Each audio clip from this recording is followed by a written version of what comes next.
Fala aí, investidores, sejam muito bem-vindos ao canal Planilheiro Investidor. Eu sou Adriano Costa e nesse vídeo nós vamos falar do relatório gerencial do fundo Kinea Securities, é o relatório gerencial de março de 2023 do KNSC11, fundo de papel.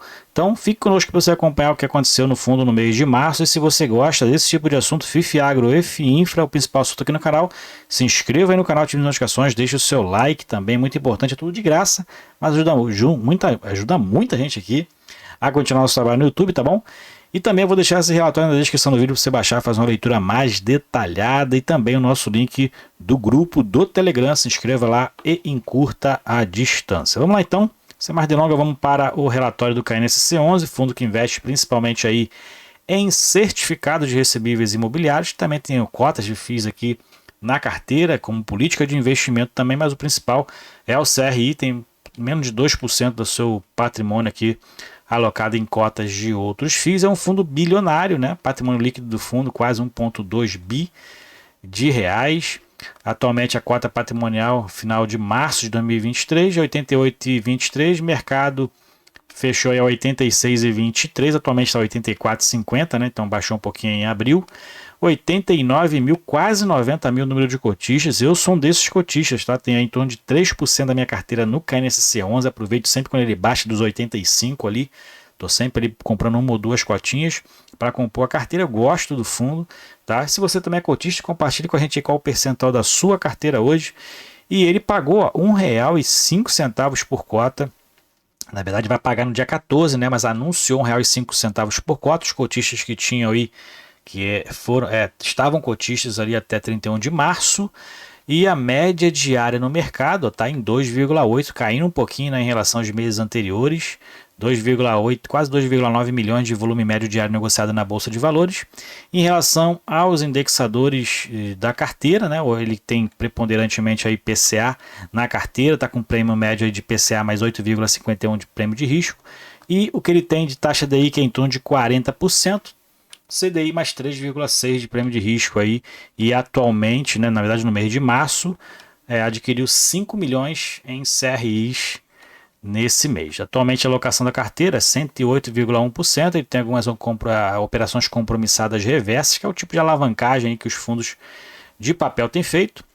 E em relação à posição final do período, patrimônio líquido do fundo então 108%, né, tá aí com em ativos-alvo, né? 1,8% LCI, 0,3% em outros instrumentos de caixa.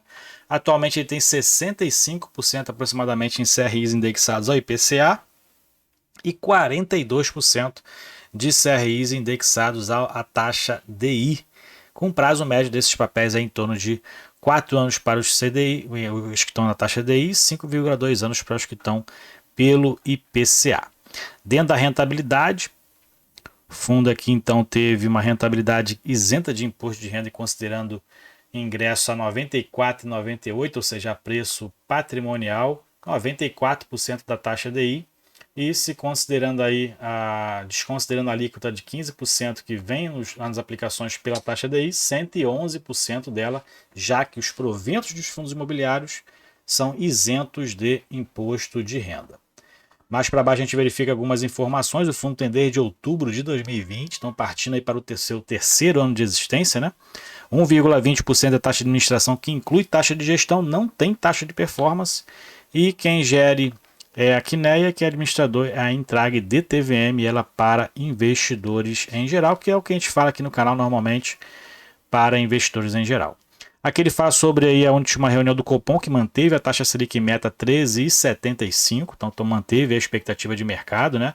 Mas para o final do ano a expectativa, segundo o relatório Focus, é em torno ali de 12,75% a taxa Selic meta, né? Então a gente vai acompanhar isso aí, mas a expectativa de mercado era permanecer realmente aí em 13,75. E os cálculos dos CRIs do fundo indexados ao IPCA considerar o IPCA de janeiro e fevereiro, já que tem essa política aí de cálculo sempre D-1 e D-2. E nas principais movimentações da carteira do fundo, então ele teve a adquisição aí de 5 milhões de reais em novos CRIs, estoque residencial Curitiba, é uma construtora de altíssimo padrão na cidade de Curitiba, uma incorporadora, né? Então o fundo teve aí adquiriu 5 milhões de reais de cotas desse CRI, CDI mais 5,3%, aumentando então seu percentual aí alocado em CRIs indexado à taxa DI. E essas as operações compromissadas reversas, né? Então são operações lastreadas em CRIs. Então são um tipo de alavancagem que os fundos fazem aí para investir, né? Então em outros CRIs, além daquilo que ele tem dentro da carteira, como se fosse aí pegar o dinheiro mais barato e investir em CRIs que pague uma remuneração melhor. O fundo atualmente tem 10,1% exposto nesse tipo de veículo aí de investimento, né? Aqui o resumo da carteira, então, a gente já falou muitos percentuais lá para frente, lá em cima, né? Então, atualmente o fundo tem cotas de FIIs, por exemplo, 1,6%, 65,5% indexado pelo IPCA, 40,9% pelo CDI, 1,8% em LCI e 0,2% em Caixa. E dentro dos indexadores, IPCA é o principal, 60% da carteira. E mais para baixo a gente verifica que as alocações por setor, o fundo está mais alocado em CRIs de escritório e CRIs de residenciais, que somam quase 70% dos segmentos. Dentro da negociação e liquidez, o fundo teve quase 65 milhões negociados no mês de março, 2,9 milhões praticamente aí por dia foi a média, 2,8, né, milhões aí a média diária. Reduziu em relação aos meses anteriores, como a gente verifica aqui, inclusive fevereiro, que teve uma menor quantidade de dias, né? Que ele repetiu janeiro, né? Mas na janeiro, que é fevereiro, tá? Que é essa coluna aqui. E inclusive teve uma queda, então, também da liquidez para março. Seguindo então aqui, a gente vai ver que as informações contábeis. O resultado dos CRIs então aumentou bem, né? Foi o segundo melhor resultado nos últimos 12 meses, perdendo só para aqui para maio. Então, realmente, o fundo se recuperando daquele período de deflação, né? Que foi esse período mais ou menos aqui, onde o fundo teve resultados aqui mais baixos e distribuições mais baixas também, né? A gente verifica que o resultado líquido do fundo no mês de março foi de 16,3 milhões, se realmente perdeu ali só para maio de 22, então é o segundo melhor resultado dos últimos 12 meses. O fundo distribuindo aí 13,9, tá? Apesar de ter o resultado de 16,3, fez um caixa aí aproximado, teve um resultado de 1,22 por cota e distribuiu R$ 1,05 por cota, e agora atualmente está com uma reserva acumulada não distribuída de 27 centavos, que normalmente ele tem que distribuir aí, ou equalizar aquilo que não foi distribuído no período, né, sempre no último mês de cada semestre, já que é obrigado a distribuir 95% no mínimo do seu resultado de caixa semestral. Então, como a gente verifica aqui no semestre, o fundo já tinha acumulado 4 centavos por cota aqui em janeiro, distribuiu todo o resultado em fevereiro e acumulou um valor maior aqui em março. Então, nos próximos 3 meses, mantendo essa performance, o fundo provavelmente vai distribuir resultados melhores do que já está distribuindo atualmente, tá? Então, expectativa aí do fundo distribuir resultados aí, mantendo essa expectativa de mais de 1% de distribuição aí. Isso aí provavelmente vai ultrapassar fácil, né? Aqui é o histórico de distribuição, valor de referência, então, em relação à taxa DI, né? A maioria aqui dos meses distribuindo mais do que a taxa DI, né? Como a gente verifica aqui. Resultados aqui só foram ruins no período de deflação, foram esse período aqui praticamente. Ó. O fundo distribuiu aí em torno de 70 ou 50 centavos.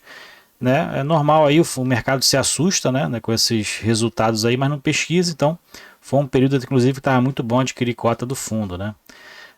E aqui na cota, aquele gráfico aquele quadro de sensibilidade que o fundo faz, né, o spread da carteira, pelo que fechamento de março, que foi R$ 86 aproximadamente, o fundo estava com spread de 3,10%, mas atualmente ele está com 84,5%, o spread é um pouquinho maior, 13,5%. Está até melhor então dentro desse quadro de sensibilidade em relação ao preço de mercado. Os ativos da carteira, então o fundo tem aqui um portfólio bem diversificado de CRIs, atualmente, se eu não me engano, são 71 CRIs aqui, isso mesmo, 71 CRIs, 3 fundos de investimento imobiliário, que normalmente não são negociados para investidores em geral, esses daqui, né? LCI e Caixa, né? Então totalizando 1,3 bilhões de reais investidos. Dentro do acompanhamento da carteira, então, você pode baixar o relatório gerencial do fundo aí, tá? Foram realizadas as assembleias do fundo, né? Teve aqui alguns movimentos de destaque no CRI Edifício e Tower. Então teve aqui algumas autorizações, inclusive para venda do edifício, né? Quem acompanha aqui com a gente o XPPR11 viu que ele vendeu ali parte do edifício e Tower, né? Vendeu uma fração do edifício e Tower. Teve aqui uma influência no CRI que o fundo tem na carteira aqui, né? Teve aqui o FL Plaza também, quem acompanha com a gente também, o FL Plaza, também do XPPR11, que é um fundo que está passando uma dificuldade muito grande, também vendeu uma fração, então teve ali uma assembleia para fazer, então, decidir em relação a essas modificações de devedores, né? Então teve esses acontecimentos aí relacionados inclusive a outro fundo, né? Aqui tem a parte qualitativa, o resumo dos ativos por segmento. Então baixa o relatório aí, faça essa leitura por segmento. Tem aqui, inclusive tem um link aqui no relatório que te leva direto para o segmento. Então baixa aí, faça essa leitura aqui mais qualitativa aí dos papéis do fundo. Tem aqui os LTVs, né, os vencimentos e as garantias. Você vai entender um pouquinho mais aqui se você quiser investir no fundo. Né, o mínimo que tem que se fazer é conhecer um pouco do que o fundo faz. É claro que é difícil a gente entender, principalmente nos fundos de papel, toda a operação do fundo, mas tem que, mínimo ali, tem que entender o que o fundo faz, aonde ele investe, né? Inclusive tem relação de diversos outros fundos que utilizam aí os CRIs para poder adquirir imóveis, né? Normalmente estão ligados a outros fundos de investimento imobiliário de papel. Você tem que fazer essa relação aí para poder entender se o papel, muitas das vezes, ele tem uma qualidade, né, de credores ali. É o mínimo que a gente tem que fazer quando for investir em um fundo de papel, ok? Então é isso aí, então. Fundo KNSC11, fundo de papel do Quineia. Se você gostou do vídeo, deixe o seu like, se inscreva no canal, compartilhe com a gente se você é cotista do fundo. Qual o percentual da sua carteira? Eu sou cotista, 3% da minha carteira alocado no KNSC11, gosto do fundo e sigo comprando. Aproveitando o preço de mercado aí, fiquem com Deus, então até o próximo vídeo, tchau, tchau.